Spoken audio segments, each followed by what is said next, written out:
Jiggy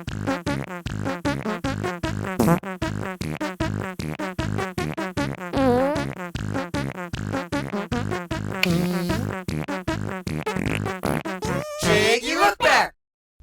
Hey! Welcome to Jiggy Look Back, the show where we analyze, review, and remove the nostalgia blinders to see what was truly great and what we just liked because we were young and stupid. This is the first part of taking a look back at Diddy Kong Racing, one of my all-time favorite kart racers.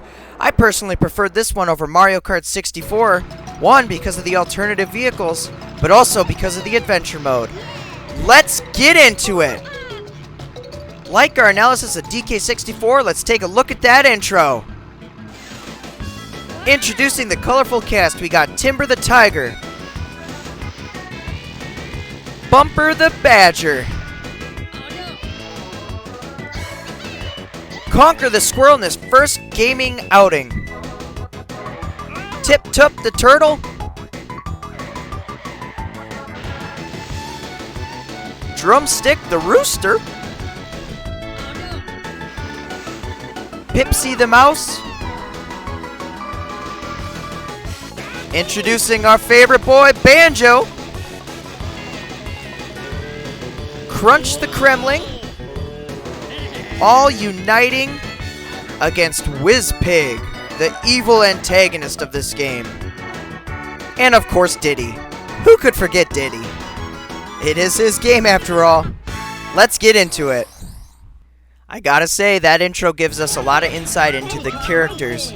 They each have their own personality, and it really adds a lot of charm. Not to mention, that track is an absolute banger, and the game knows it. It'll play it repeatedly, and I don't even mind. Of course, you have a lot of options for characters, and everyone in the cast is absolutely awesome, but, you know, me, myself, and I, we gotta go with Banjo. He's the one. Obviously, we're going to start into adventure mode, and we're going to start a new game, and we're going to be introduced to the plot here. Let's do it. So, interesting enough, the game itself doesn't necessarily explain the plot. The opening cinematic shows you Wizpig has a giant stone head, and Taj the genie shows up. The basic story you get from the instruction manual, of all things. It says basically that Timber wrote his pal Diddy that Wizpig showed up and was doing bad stuff, and he needed help defeating him. Timber, Bumper, Tip Tup, Pipsy, and Drumstick are already there and trying to find a way to deal with Wizpig. Drumstick actually challenged him but disappeared. Taj appears to come and assist him. Diddy is anxious to go help his friend and thinks Conker and Banjo would want an adventure, so he asks them to come along on his way. Crunch was a Kremling who was spying on Diddy and decided to follow him. That's how the whole cast is initially connected. Now we actually get to start playing. We're heading straight for Dino Domain, the first world of the game. Now I'm just going to summarize what the whole world races entail. By the aesthetic and challenges that you see, then I'm going to lay out a review of the world. We'll see how it fares to others in the end. Let's start with your goal. It's to collect shiny golden balloons to unlock all the worlds. You get these by winning races and finding them in secret areas. As far as game mechanics go, besides the normal kart racer controls, you have a drift with R, and if you press B while holding R, you do a super sharp drift. The items you get from getting balloons on the course are as follows. Each color balloon specifies a different ability. Blues are boosts, greens are traps, reds are rockets, gold is a shield, and rainbow is a magnet that sucks you closer to the person in front of you. What's cool about these is they actually stack, so if you get a red and then get another red, you get a slightly stronger rocket. They stack up to 3. So it's important to use it after you get that third one. But they're super cool. I love this mechanic, and it's another way that it separates it from Mario Kart. Now, Dino Domain is exactly what you think. It's a world of dinosaurs. I gotta say, it's pretty awesome to be driving around, and a giant long neck is trampling in front of you. You got some cool hazards in the dinosaurs, and the world itself ranges from a tropical area to a lava pit. Venturing through all of these, you have some short but fun races, and then you can challenge the world's boss, which is a Triceratops. I love having bosses is even a thing in the game like this. You race him up a mountain, and it's pretty fun. Once you beat him, you get a challenge to find silver coins in the worlds you just beat. So you revisit the races and do that. Then you can challenge him again, and this time he awards you with a piece of the Wizpig amulet. You'll need this for later. So there's the summary of the first world, Dino Domain. I think this is a great concept to start the game on. Immediately you have set pieces and mechanics that separate it from other kart racers. I had a lot of fun revisiting and playing this. Dino Domain's level in total gets a 9 out of 10 from me right off the bat. I can't fault it in any way, and I can't wait to see the next few worlds. Starting off with dinosaurs is a huge win. This time on our Diddy Kong Racing adventure, we're tackling Snowflake Mountain. Once again, we get a small in-between hub world that functions as a level select. Ignore my balloon count. I totally didn't go into the wrong world and start earning before I realized it. Anyways, starting in Everfrost Peak, I gotta say, I'm not usually a fan of snowy levels, but in Diddy Kong Racing, they have a lot of charm. The music in this first section is so memorable. I don't know if there's a single bad music track in this game. This gets you in the mood for racing with the fast-paced woodwinds and that thumping bass that gets your heart moving.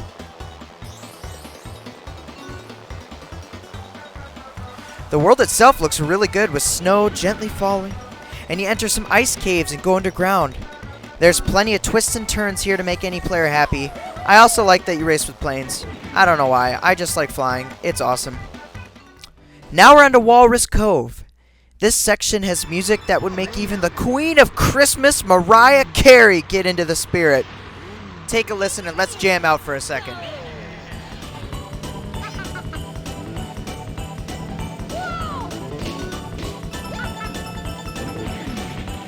I had a lot of fun going through the caves with the colorful lanterns. Also, the hops over the water are a lot of fun. The loop-de-loop is also very cool. Also, I want to mention that the finish posts in these worlds are candy canes. Just added flair that makes it go the extra mile. I love it. Entering Snowball Valley, and I'm blown away again. How is every freaking track equally as good and has a similar vibe? In this stage, you got some huge snowballs rolling at you. You go through a cool crystal-ridden igloo, but it's short. So far, this is my least favorite of the snow bunch.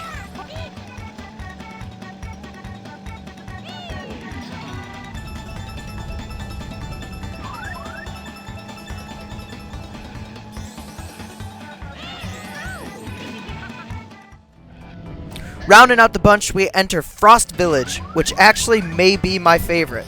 Again, the music slaps. I enjoy the twisty turns in this level through the ambient lit village. It's more at nighttime this time, with a giant moon, which just makes the vibe vibier. It's kind of like Santa flying his sleigh and Christmas, trying to deliver joy to the kids across the land, but he only has a certain amount of time, so he's got to move fast. Anyways, that's how this world makes me feel.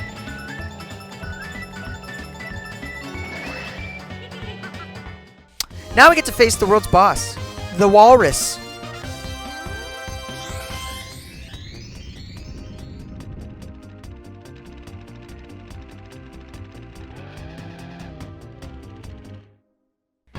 Dang, I like racing the Triceratops, but I loved racing this Walrus. Besides him having a funny voice, I like that the whole level is downhill. You're in a hover car. It was so much fun and a decent challenge. Going down a tunnel only to shoot out into a super hilly area, going up and down, it was a blast.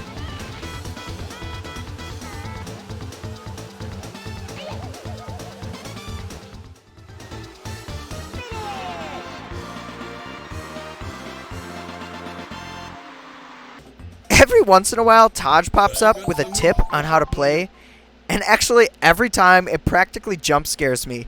Hear me out, guys. His face can be frightening if you're not expecting it.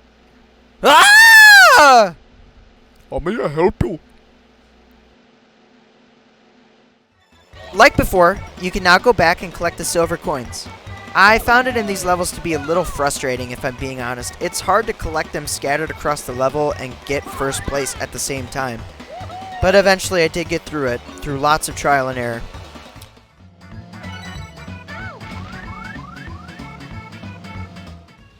I'm really glad you don't have to do it in the boss fight.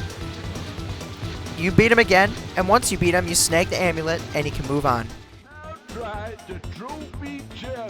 Now for my review. I really love these levels, and the music. I don't think I enjoyed the levels as much as the dino-themed ones, but the boss was better. So I'm going to give this one an 8 out of 10. As you can see, I switched my character again. This time to our boy Conquer the Squirrel. We're tackling Sherbet Island this episode, but we're keeping it PG. I've always loved this little island sub. Something about riding around in a wavy pool makes me happy. I feel like the water in this game looks better than most at the time. As we start, we enter Whale Bay. It's a hovercraft race. The music here slaps, and it's no surprise. It's got a real beach vibe to it. Makes you want to just have a good time.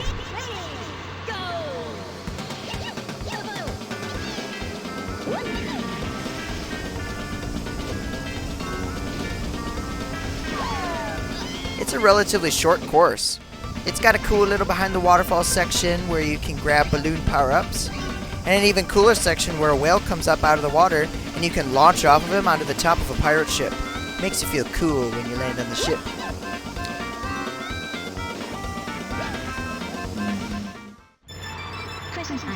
Now we're entering Crescent Island.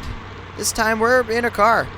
It takes you through the set piece of the island, and you even get a section on a giant ship where you fall beneath it and shoot out into a cave area before looping back to the beginning.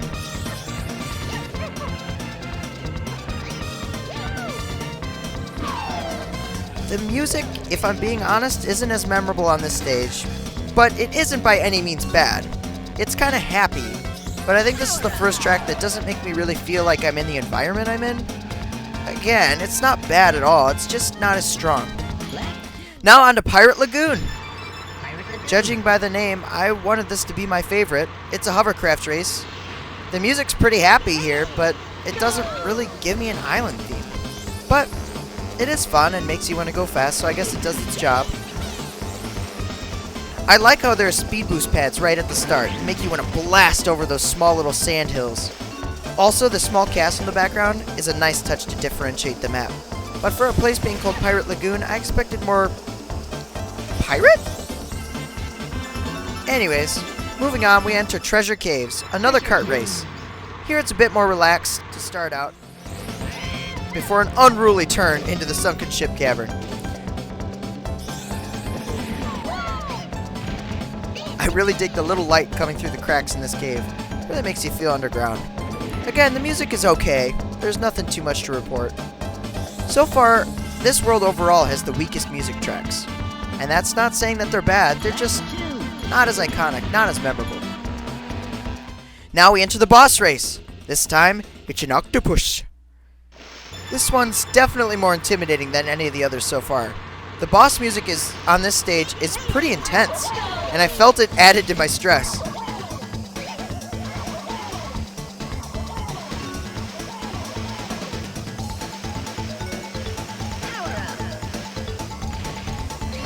The course for this boss is pretty straightforward on a hovercraft. A few tight turns through a cave, but dang, him dropping those bubbles and mines gave me a hard time. This is the first time I'm really struggling with a boss. I felt like he was on my heels the whole race. I should also mention the finish post is palm trees. I like they keep changing it. It's a nice little touch. Once again, you beat the boss and you can revisit the worlds and grab the silver coins. Honestly, I didn't struggle at all with this, with the exception of one level, which was Crescent Mother Grabbin' Island. I had to replay this several times because it was not only hard to find the coins, but hard to get first at the same time. This was definitely the hardest course of the bunch, and I was frustrated redoing it over and over and over. But once you finally do get it done, you're back to refight the boss. This time, it really challenged me. I had to restart a few times. Once I finally got ahead, I took the win. But it was formidable and tough. I kept getting caught in those stupid bubbles. One time, I even got caught in a bubble when I was in front of him. I don't know how that works.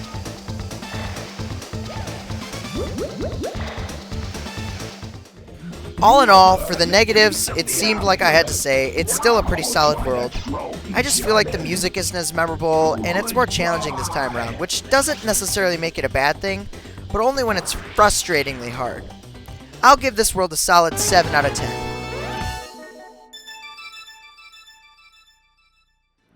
This time we're tackling the fourth world, Dragon Forest. Okay, rant time. I have two legitimate things to complain about this section of my playthrough. One, I struggled to find the last world. I was flying all around the island. Finally, I gave up and had to look it up. Turns out, it's behind this waterfall. Wow. I looked at the one waterfall I knew was open and never thought they'd use that trick multiple times. Good one, Rare. You got me. Which leads me to my second bad thing. My footage got corrupted. This happened one time in my DK64 playthrough, but thankfully it was just the intro, so I restarted it. This time it was my whole first ride through this world. I have the silver coin section, but the footage you're about to see is me going through the trophy challenge, which I will talk about in the future episode, just not at the moment. Anyways, here we are, Dragon Forest. I like the name of this one. Let's enter our first section, Boulder Canyon. For the music, I feel it starts off strong and happy. Love that organ slapping those keys and the happy brass coming in. Then suddenly it shifts to a more mysterious melody in the castle area. Very cool.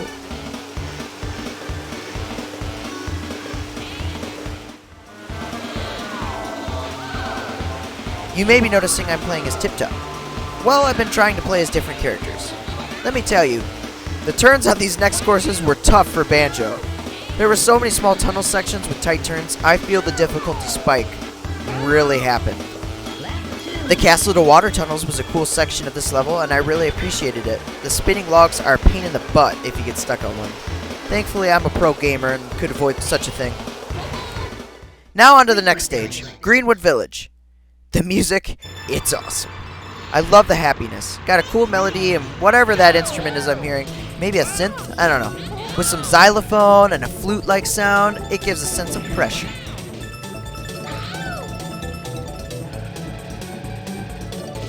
I like the village aesthetic with tunnels leading through a building into a small foresty section with tight turns all around. Again, you feel the difficulty. There's a cool little shortcut in a well, but I don't think it really helps you. It's just fun to explore a bit and find it. Moving on, we're hitting Windmill Plains. This is awesome. The music's very similar to the last stage, if not the same, question mark? Well, I still like it. I really like you get to fly planes, and you can make use of the windmills by flying underneath and around. It's really cool. The giant hay bales with eyes also make me laugh. I love how Rare always just slapped eyes on things, and that's a character. It's great.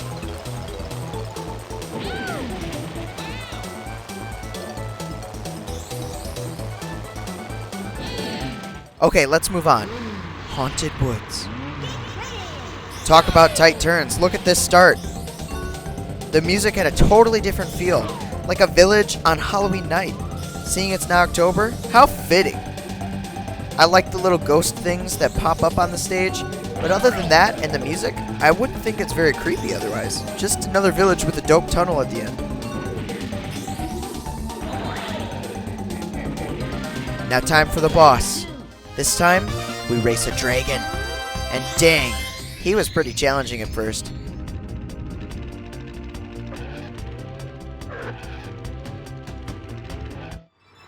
I felt his fireballs were always strategically placed to be right where I was going to fly before I even knew it.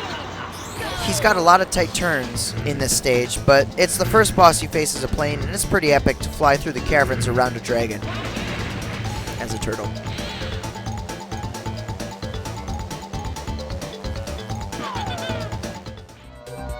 Then you beat him, and you know the drill. Silver Coins Challenge. I actually had to switch a little bit to Pipsy because this is the hardest coin challenge yet. Had to be able to turn super sharply to get them all. This was very difficult, and I had to retry a lot. Finally got through it though, and then I could challenge the dragon and get me my amulet.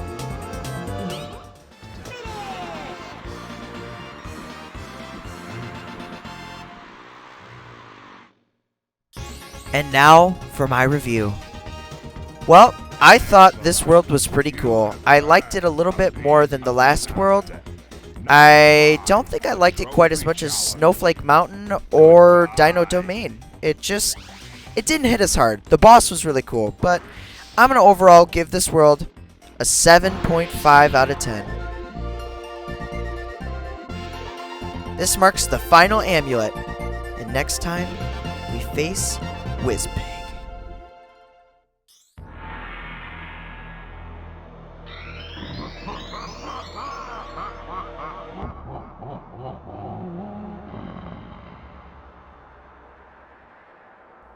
We did it! It's finally time to check out the evil Wizpig. Let's see what he's made of. Gonna give Timber the Tiger a shot, as it felt fitting because this is Timber's island after all.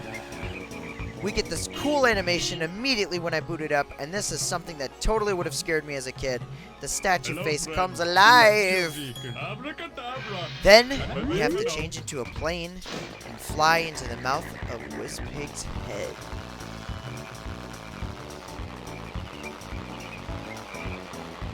Then we're greeted to a fantastic cutscene where he's laughing and being all intimidating with a storm in the background.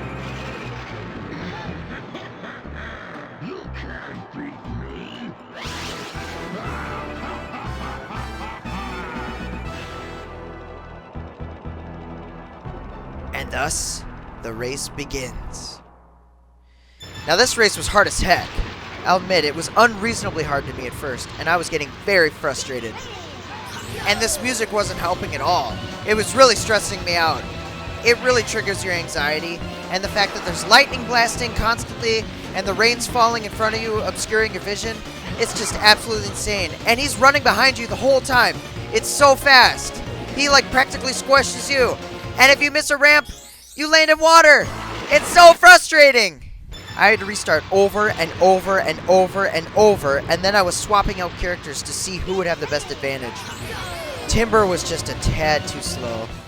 Crunch couldn't handle well enough, and you needed those turns.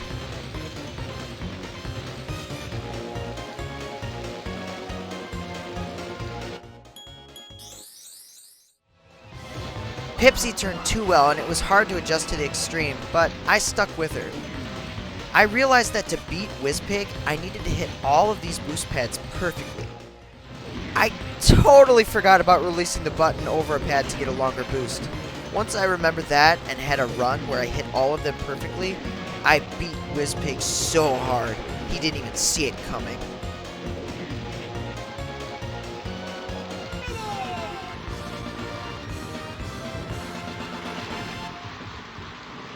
He's so upset, he throws a tantrum and runs away in a ball of light, like a little baby.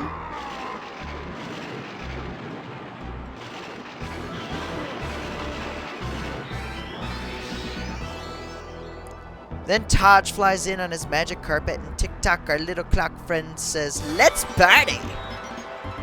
I've never really mentioned it, but I love his little animation riding on the magic carpet. He's like trying to keep balance. It's really funny.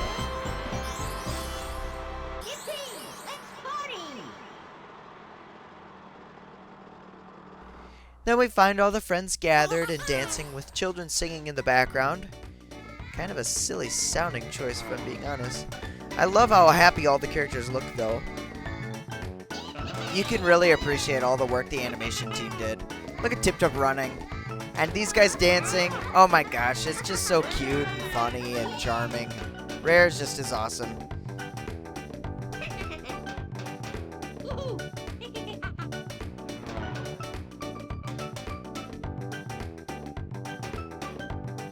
As we get closer to the lighthouse, Wizpig can be seen. I really thought he was just sad because he got left out of the party and it was going to pull one of those, but it didn't. He just turns out he's a jerk. And he decides to spoil the party and run after everyone.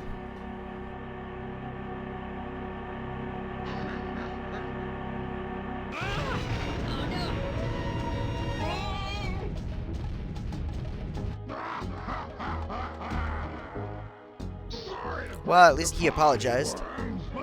Then his ship flies in and starts shooting, and then he blasts off into space.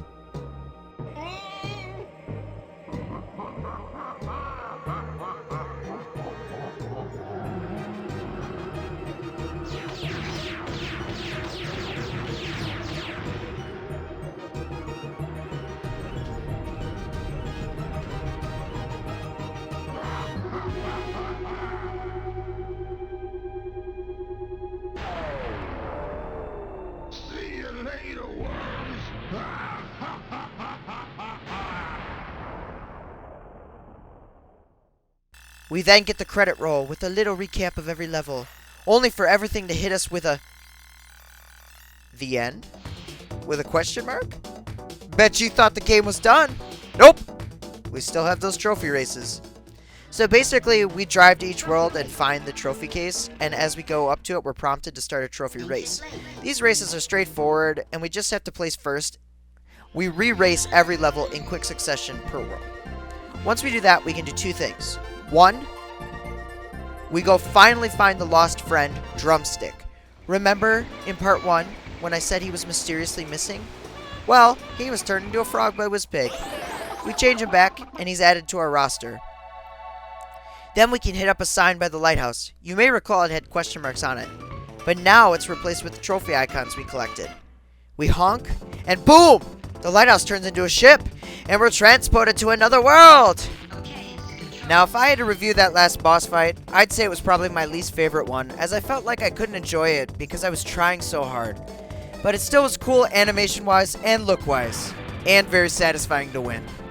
I'll give it a 6.5 out of 10.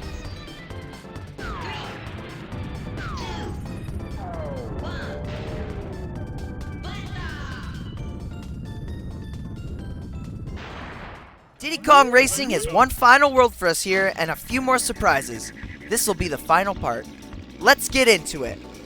I thought I'd try out our latest character, Drumstick, and see how he handles. While he doesn't turn quite as well as Tip Top or Pipsy, he is faster. Now we enter the game's last world, only to realize, hey, I need another golden balloon. I'm one short. So I scoured the island, and no luck. Now this got me thinking, wait, what about those doors with a key? I haven't done those. Maybe that's it. Surely I'll get a golden balloon. So I went into the first key door in Dino Domain. This tells me to search for keys in one of the levels. After a bit of digging, I found the first key. I don't ever remember doing this as a kid, so I must not have finished the game completely. I go back to the door, and it opens.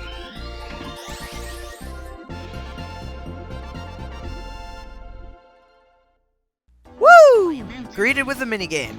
I have to grab these eggs and hatch them before the other players. It was pretty easy, so nothing to report other than I liked that it wasn't just a race. It added some more variety. And that's what all these doors have. A fun minigame. More or less a battle minigame against other players. It made me wish I did this between worlds as I was going to help break up the gameplay. But it's fine, I still appreciated it, and they were all fun. Now after beating these, you win the TT amulet pieces, and finally, you assemble the TT amulet. No golden balloons, so I was stuck. All I could figure was I missed one on the island somewhere, and finally, sure enough, after so much searching, I found it. Now into the world! Future Funland! It has some great courses. Let's get started. We start in Space Dust Alley. We got planes on a foreign planet. What's not to love? The music honestly is not what I expected at all. I guess I was hoping for it to be a little more sci-fi-ish. It was pretty mellow and had some simple melodies. Every once in a while it gets an alien-sounding synth, but then it just goes back to almost a peachy sounding tune.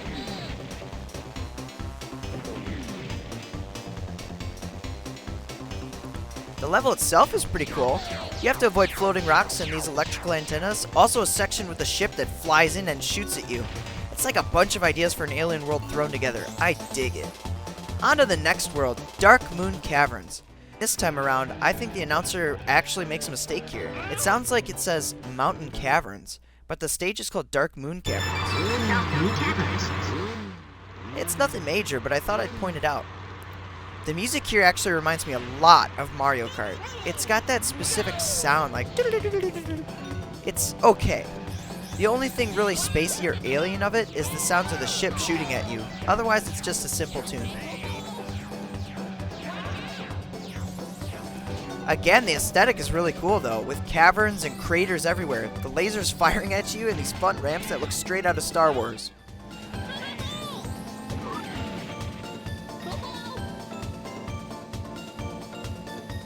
Moving on, we enter Spaceport Alpha, another plane one. Yes! I love this stage. It's like flying through a giant space station with tons of turns up, down, and left and right. A whole boost area with lasers firing that looks like the Death Star. My only complaint is, again, the music doesn't match the world. It doesn't do much for me.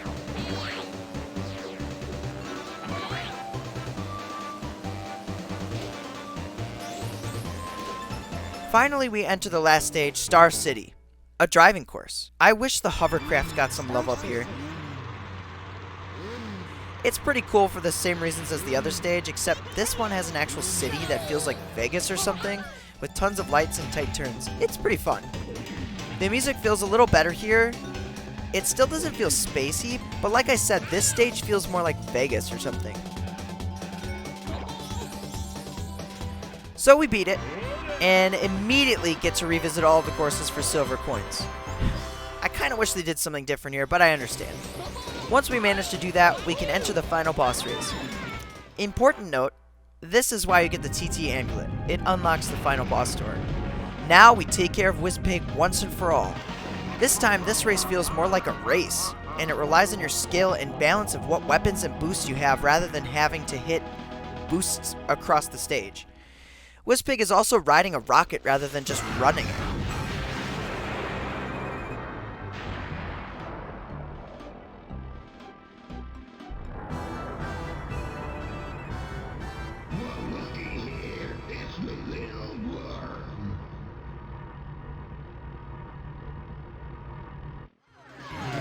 It's still challenging, but it felt more rewarding once you finally win.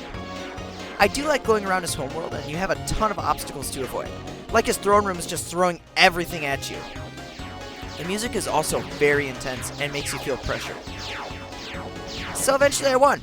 We're greeted to a cutscene. Wizpig's rocket fails and he gets launched into space and gets blasted into a planet. A fitting end.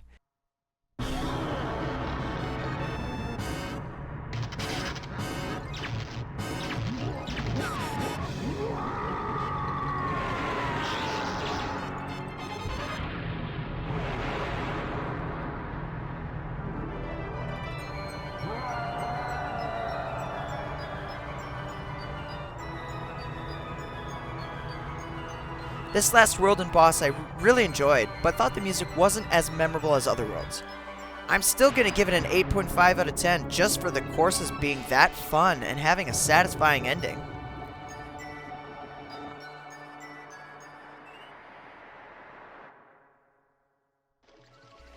Heading back to the island, we find our heroes partying again. That awful Wizpig statue head was replaced with a golden Taj statue.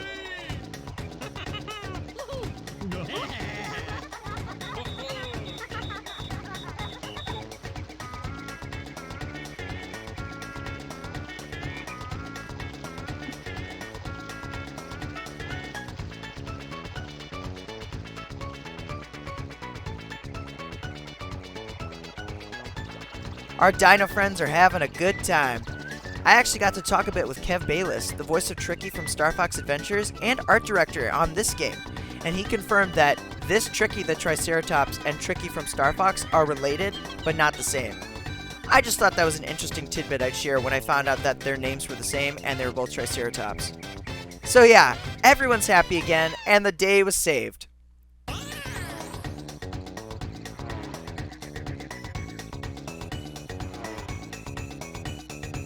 This ends our Diddy Kong Racing adventure. Looking at my scores and coming up with a relative score across the board for Diddy Kong Racing, I have to give it an 8 out of 10 overall. It's a quality kart racer that everyone can enjoy. The adventure mode gives it a great single player experience. I had a lot of fun. It still played pretty solid to this day.